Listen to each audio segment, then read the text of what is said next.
Hey guys, welcome back to my YouTube channel, and today I'm recording 5070/22 May June 2016 paper.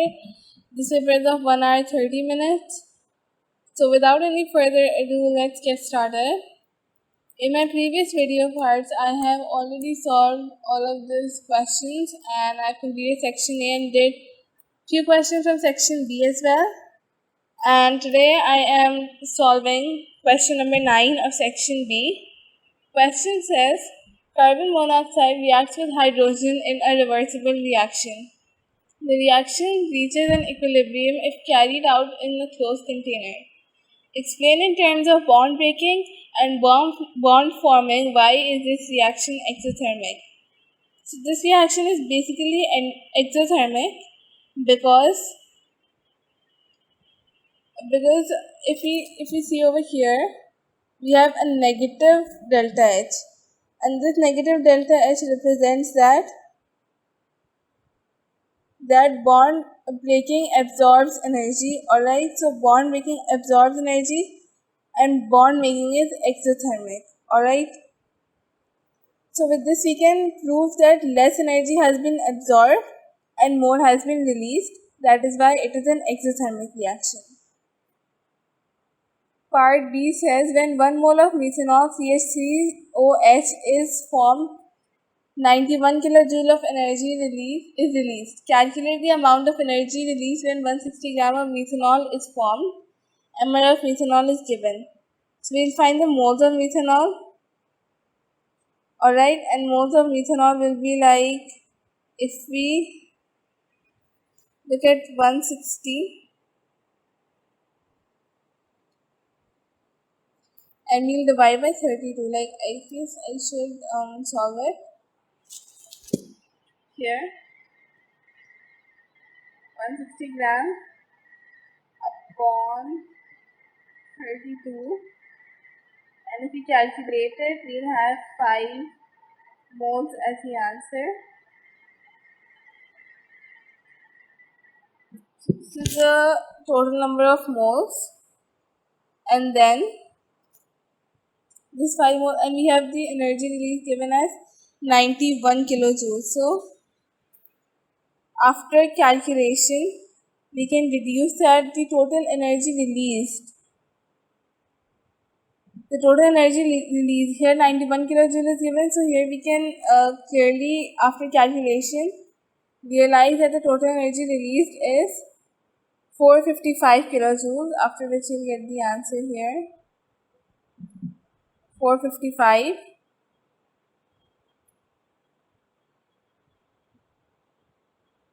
kilojoules. I hope you get it how to solve. First of all, we'll find the moles, and then after we will find the energy released. Like my 5 has been just like this. Anyways, moving on to part 3, predict with a reason how the position of equilibrium of this reaction changes as the pressure is increased at constant temperature. As the pressure is increased at a constant temperature, so then position of equilibrium will move towards the right hand side, because the right hand side has greater number of moles. Alright, greater number of gas moles. And if temperature is increased, as it is an exothermic reaction, that means it will shift towards the endothermic side. That means it will shift towards the other side because of the temperature increase.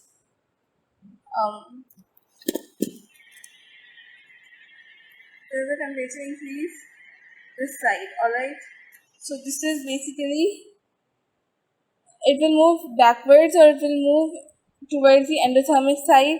So backward reaction is more promoted in this case. Alright, and because it is of 2 marks, so you are supposed to write a reason as well, and the reason would be simply because it is an exothermic reaction. That's all. Moving on to part D, methanol and compound X react together to form methyl butanoate. Name X. Over here, X will be, because you have methyl butanoate and methanol, they both react together, so methanol plus methyl butanoate is going to be, Alright, so it's going to be butanoic acid because acid is formed. Acid is basically, like if we see over here, we have an ester, we have methanol, and we have X. So ester is always formed when an alcohol and an acid reacts. This is the basic scene of it. So from here we'll get the OH from the alcohol, and from here we'll get the H removed to form water, and rest of it will go together to form methyl butanoate. We always have methyl, or the first part, the ethyl part, this one part, we'll always have this as the alcohol name, and butanoate is the acidic side, that means butanoic acid will be used over here, and this together form methyl butanoate. Moving on to part 2, the reaction is normally carried out using a catalyst. Name a suitable catalyst for this reaction. A suitable catalyst for this reaction will be acid, which is the most suitable catalyst for this reaction. Alright. Now we have our last question left, and we'll solve it right now. And it is the last part of the video.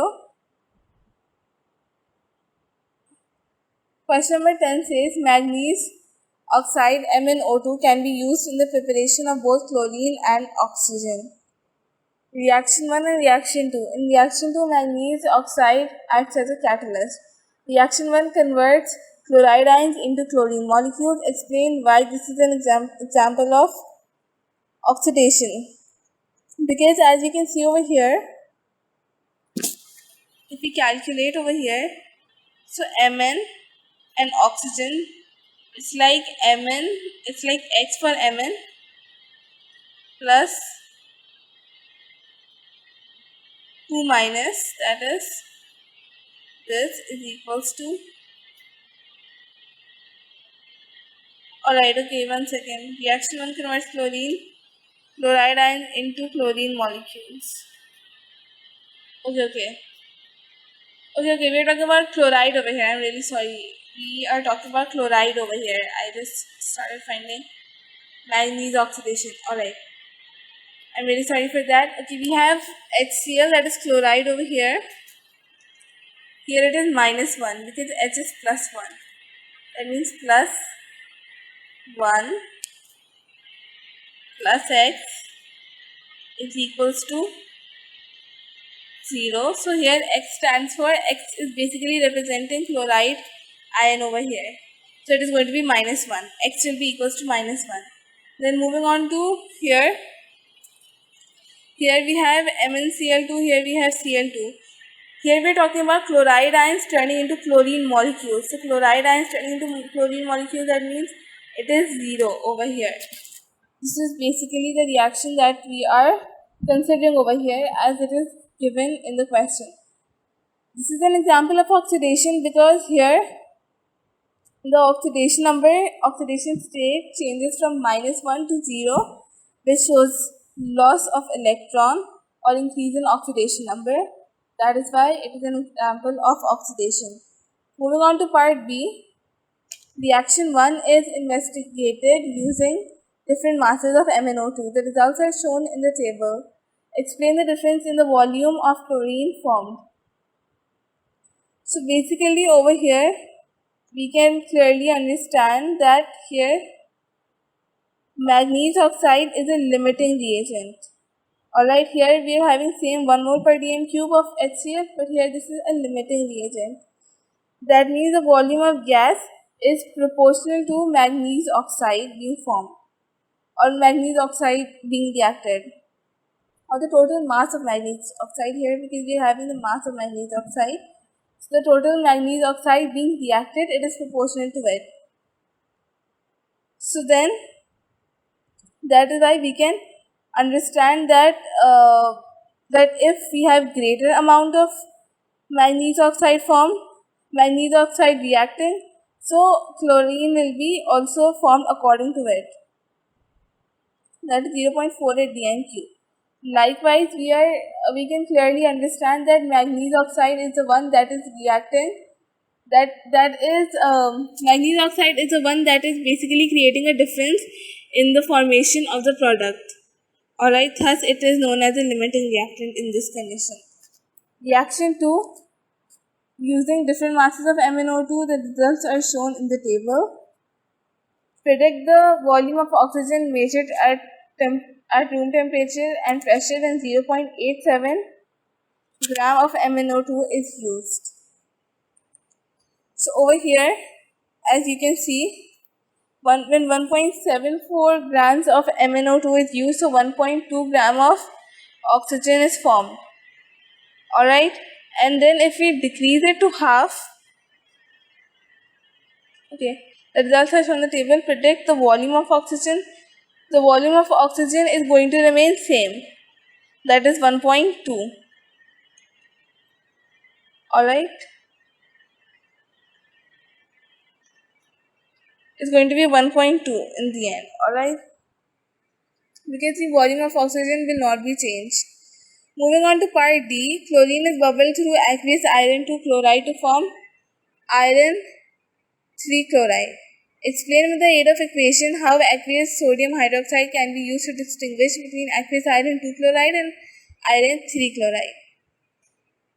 So over here we can draw the equation that we use for iron, in which we have iron oxide being formed. First of all, we are going to react iron with hydroxide, and then we will realize that FeOH2 is formed. I can draw the equation for you all to better understand it.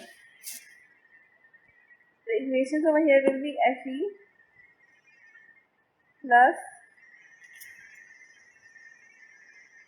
OH minus. This is an ionic equation. We will put the ions over here. Fe2 plus and OH minus is equals to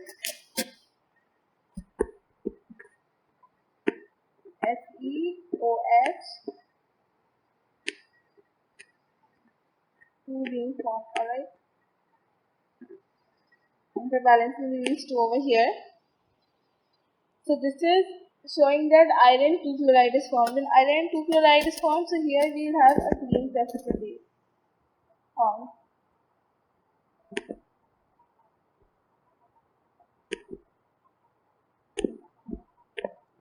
I mean, this, please understand what I'm trying to write here. Clean precipitate is formed. Hence, we will understand that iron 2 chloride is being formed. Then, if we talk about Fe3 plus, you have a similar equation. If the difference will be, it will be 3 plus over here plus OH minus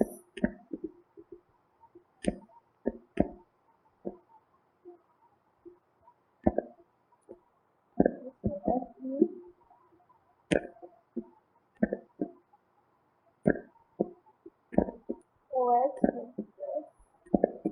3 over here.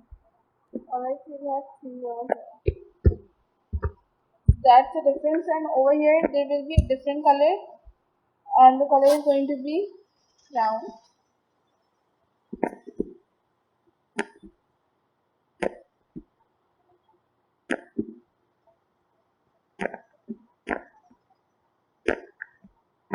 Brown precipitate being formed. Alright. So if you mention these two equations, and if you mention these two color changes, you're gonna get 4 marks. Okay, each of it consists of 1 mark. Alright, now part E, describe the chemical test for chlorine. And we are supposed to also tell what we'll observe when the test has been conducted. So we are going to use litmus paper. We can use any of the litmus papers.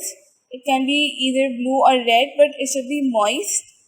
So damp litmus paper, and the observation will be that it will bleach. So this is how you're going to solve this question, and you'll easily get 2 marks. This is it for the video. I hope you understood everything that I explained. If you have any query, you can drop it down in the comment section down below. Make sure to drop your feedback as well. This is done. This paper is over. If you want me to solve any other paper, you can request down again in the comment section, and I'll try to make that for you. If you have any difficulty in any specific topic or anything in specific or any issue that you have, make sure to drop it down in the comment section down below. I'll try to solve it, and best of luck for your exams.